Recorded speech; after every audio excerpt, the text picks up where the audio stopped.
You have one yard that's nearly 1 acre. So this is the large part. This is not like an apartment complex or a really, like, you're kind of out in, I mean, it looks like you're in the country, basically. This is rural.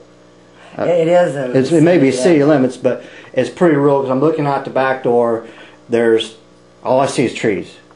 And I don't see, I see a neighbor to each side of your house, but I don't see any neighbors behind you.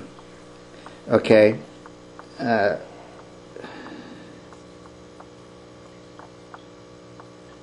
Okay, the harassment statement is, I'm going to put a curse on you. I did say that because I really... I'll have the coyotes come and... Was it cat? And... I guess... He misspelled something. Eat up the little marshmallow. Oh, eat the little okay, his handwriting is kind of scribbly. Okay, so these were kind of like off-the-wall comments that really don't have any defamatory meaning, and these comments don't have any, it doesn't indicate that, okay, you're going to go over there and hurt them. I mean, there's no, I mean, it's kind of just like a general, I don't like you, I'm going to have Mother Nature attack you. Okay, that's kind of a far-fetched statement. I mean, let's see. I've tried several times to have reasonable conversation with no success.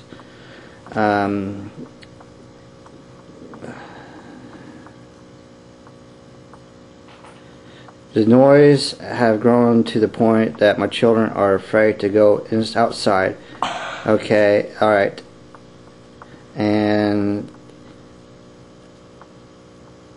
he referenced, I have a Anacortes Police respond on 3 separate occasions hoping this would change behavior. This did not work. Reference case 12-A00282, 12-A0034, 12-A0035. Okay, this is his argument, and my professional assessment, since I'm a former police officer, I worked for attorneys, and I'm also a private investigator, is that the reason for the order is because you were making remarks about having Mother Nature come down on it. And it doesn't indicate at all that you made any threatening remarks, which threat means the statement of you're going to make a bodily harm and win. So therefore, this is kind of a weak, I mean, I would have to look at the trial on this, why this order was issued.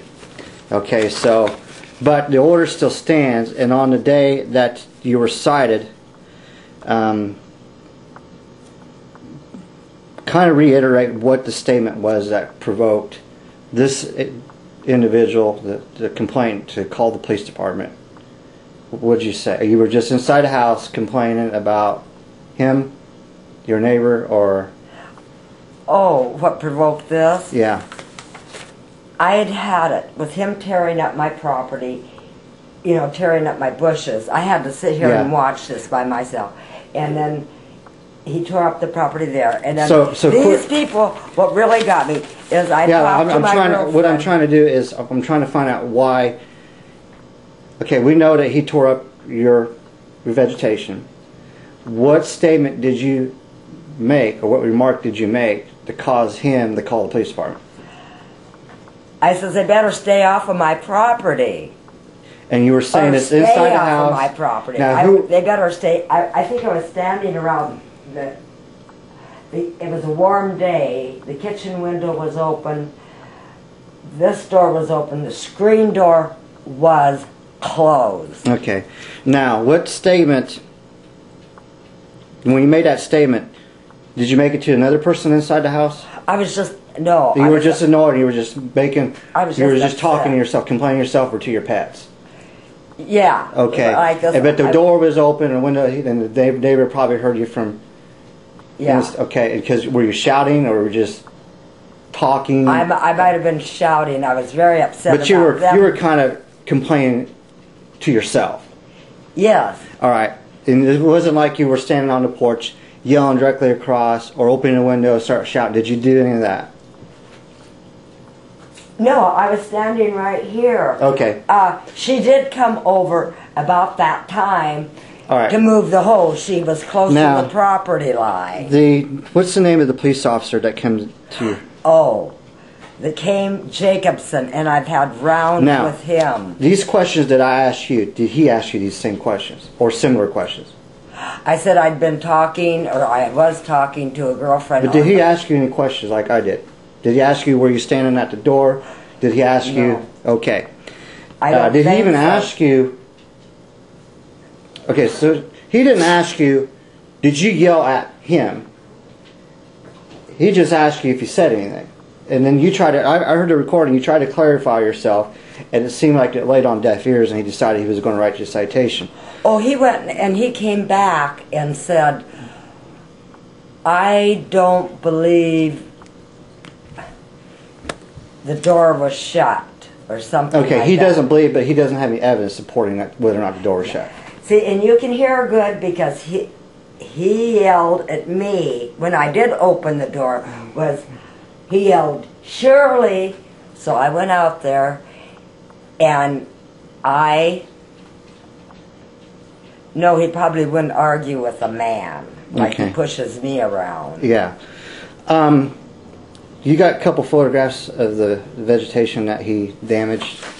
Oh. And I've got gobs of it.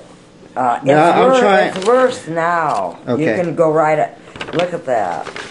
All right, hold on a second. I'm going to try to point out all right. I know this is probably going to be hard to see.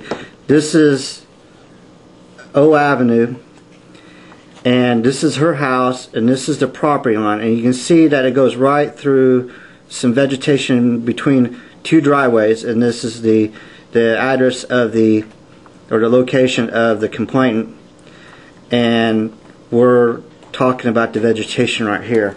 Just give me a couple of really good photos that you think would be very. See, if you look out in front, so there's it was really thick. So there's a fence dividing the properties. That fence is no. Or was that later put up? Later put up. Okay, and who put that fence? You put that up for your dogs? Yes. Okay. Now, was he digging? Which side of the fence was he digging the vegetation from?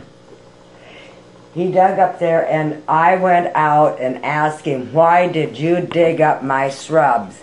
He said, because the roots were growing over on my property. Okay. All right, let's go take a look at that.